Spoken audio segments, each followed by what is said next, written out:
Petit par la taille, avec ses 56 600 km² en Afrique de l'Ouest, le Togo dispose de nombreux parcs nationaux et réserves naturelles gérés par l'État pour la conservation des forêts et de plusieurs espèces animales, surtout celles menacées ou en voie de disparition. Longtemps mises en difficulté sous l'effet des activités humaines, ces aires protégées bénéficient aujourd'hui de l'appui du Fonds national de développement forestier, FNDF, pour l'amélioration de leur gestion et de leur fonctionnement, à la découverte des efforts réalisés sur financement du FNDF au profit du ministère de l'Environnement et des Ressources forestières pour préserver la richesse et la diversité du patrimoine naturel togolais.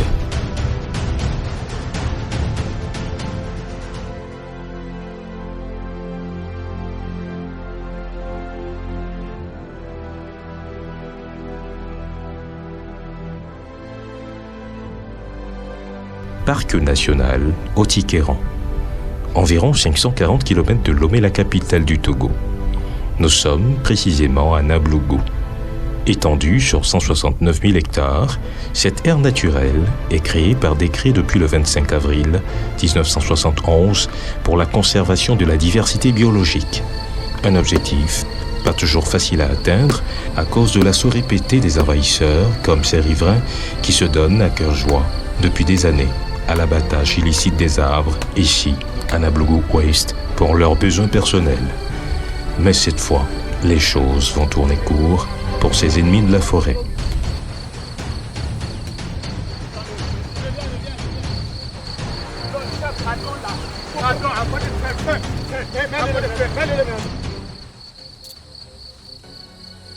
Au Togo, la coupe anarchique du bois est interdite. Mais nombreux sont ceux qui continuent de s'adonner à cette pratique pour disposer du bois d'œuvre pour la ménugerie ou du bois de chauffe pour la fabrication du charbon de bois. C'est le cas par exemple de Fousseni, qui vient faire de la carbonisation ou la transformation du bois en charbon de bois dans le parc.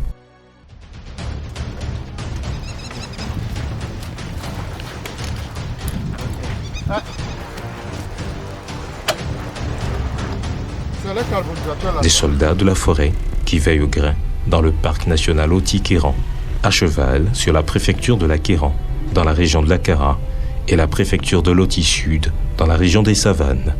Désormais bien équipés pour des opérations de répression, les forestiers du parc national Haut-Ikéran opèrent avec efficacité et voient aussi leur quotidien s'améliorer.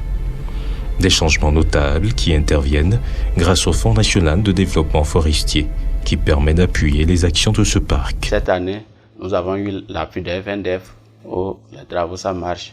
En même temps, on a eu les vivres et tout récemment l'installation des plaques solaires.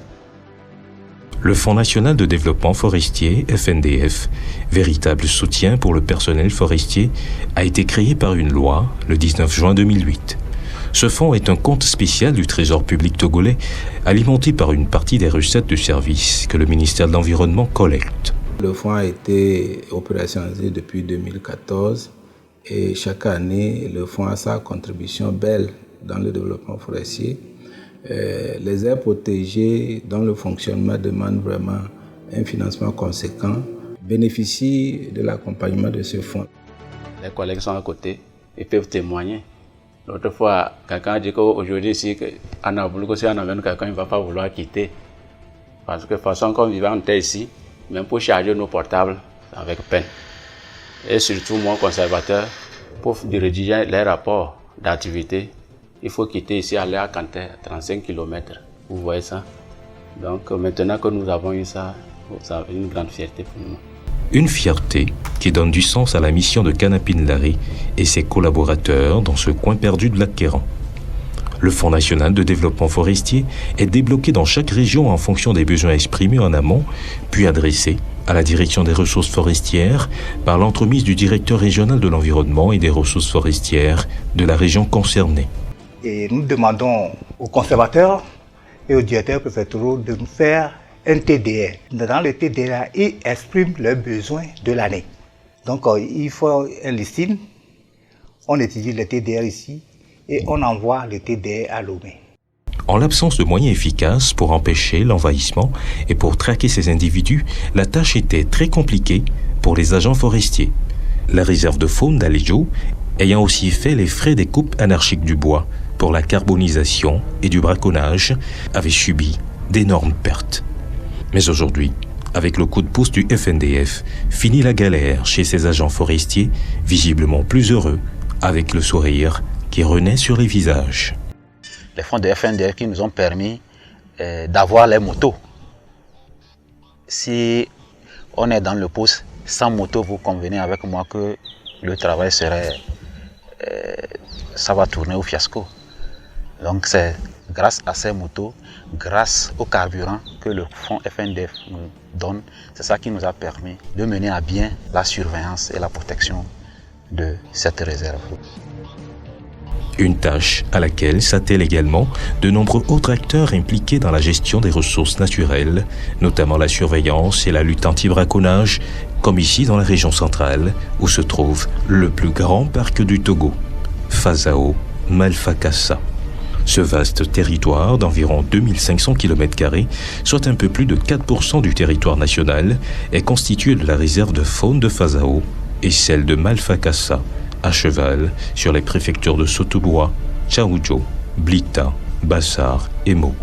Très riche en espèces végétales et animales, le domaine du parc, très accidenté, est propice à l'observation des animaux sauvages, dont les éléphants.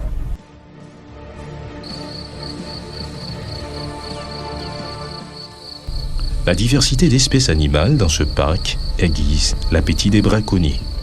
Et pas plus tard que ce même après-midi, l'un de ces chasseurs de gibier les plus recherchés ici dans la région est encore dans les parages. La partie ne s'annonce pas facile.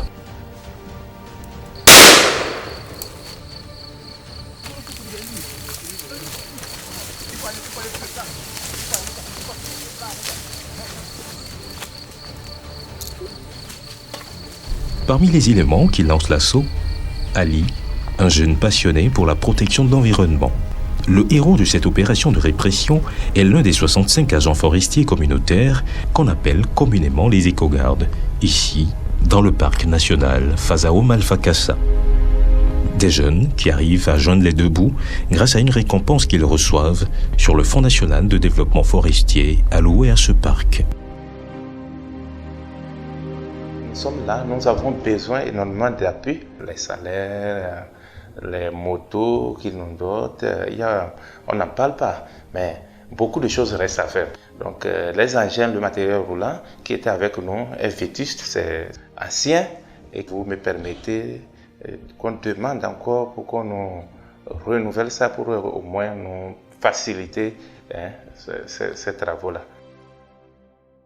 Et donc il faut vraiment qu'on change ces engins-là.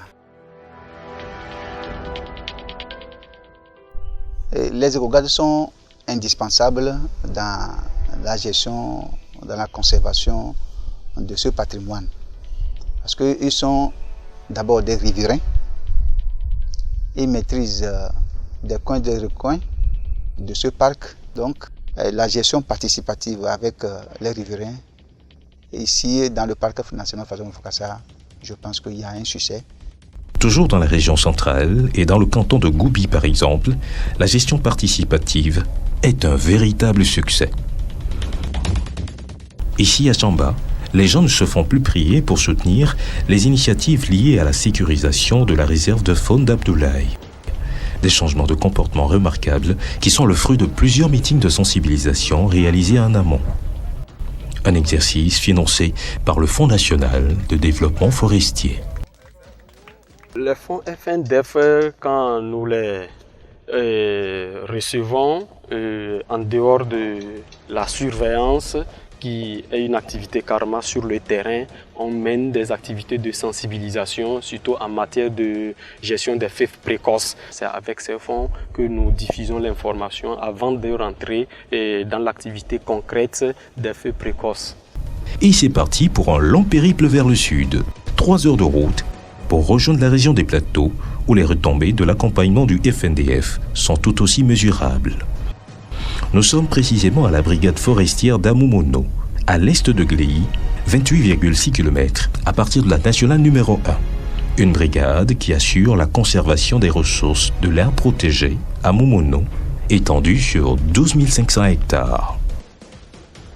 N'eût été l'appui en matériel roulant, en carburant ou la mise à disposition d'autres moyens logistiques, un agent forestier en patrouille aurait pu perdre la vie après un affrontement avec des peuls nomades. Jusqu'à ce que nous autres, nous n'apprenions pour aller au secours, vraiment le camarade a été coupé à la main. Mais nous avons réussi à maîtriser ce peul que nous avons traduit en justice. Et il fallait voir ce jour-là comment nous avons roulé dans la brousse, parce que c'était une question de vie ou de mort. Mais aujourd'hui, ici aussi, les mentalités évoluent, avec les sensibilisations qui se multiplient. Le personnel forestier a initié un dialogue permanent avec les populations riveraines pour aboutir à une gestion concertée des ressources naturelles d'Amoumono. Nous avons entrepris une tournée de sensibilisation courant le mois de juillet, où nous avons eu à parcourir les zones où nous avons, dans nos tournées, rassemblé les éleveurs peuls pour les sensibiliser davantage. Que actuellement, tous ceux qui sont dans l'aire protégée doivent dégager. Des années 60 à ce jour, le pays a perdu presque la moitié de ses forêts, car au Togo, les populations dépendent énormément de la forêt. Pour repeupler les forêts, le Togo célèbre depuis 1977 la Journée nationale de l'arbre chaque 1er juin. Une journée au cours de laquelle des milliers d'arbres sont plantés sur l'ensemble du territoire pour le reboisement. L'opération relève de la responsabilité de la Direction des ressources forestières qui assure la survie de ces plants. La DRF fait le suivi sur le terrain en faisant des visites de terrain pour pouvoir évaluer le taux de réussite et prodiguer par la même occasion des conseils aux acteurs en ce qui concerne la protection et l'entretien. Mais en amont, il faut une production en quantité de ces jeunes plants. Une mission fondamentale réservée au Centre national de semences forestières de Davier, où le ministère de l'Environnement et des Ressources forestières des pépinières. Une initiative soutenue là aussi par le Fonds national de développement forestier, le FNDF, qui vient booster la production. De moins de 10 000 plants il y a quelques années, elle est portée à 205 000 en 2021. C'est vraiment un financement indispensable parce que pour produire les plants, il faut les moyens. Il faut acheter les sachets, il faut faire la récolte des semences, il faut les transporter de l'intérieur du pays jusqu'au centre. Il faut chercher le terreau. Donc, en fait, sans ce financement, je crois que le centre ne peut pas vraiment atteindre ses objectifs. Des objectifs qui devront permettre à coup sûr de réaliser les ambitions du gouvernement, notamment celle de planter 1 milliard d'arbres d'ici à 2030. Il faut également planifier la production effective de ces 100 millions de plants. Puisque s'il faut mettre en terre chaque année 100 millions de plants, il faut les produire. Donc le centre vraiment va contribuer à travers le financement du FNDF à la production industrielle des plants. Comme on le voit, les différents appuis du FNDF à l'endroit des parcs et réserves donnent des résultats probants à travers les 5 régions économiques du Togo. Un grand pas vers l'effectivité du développement forestier au Togo.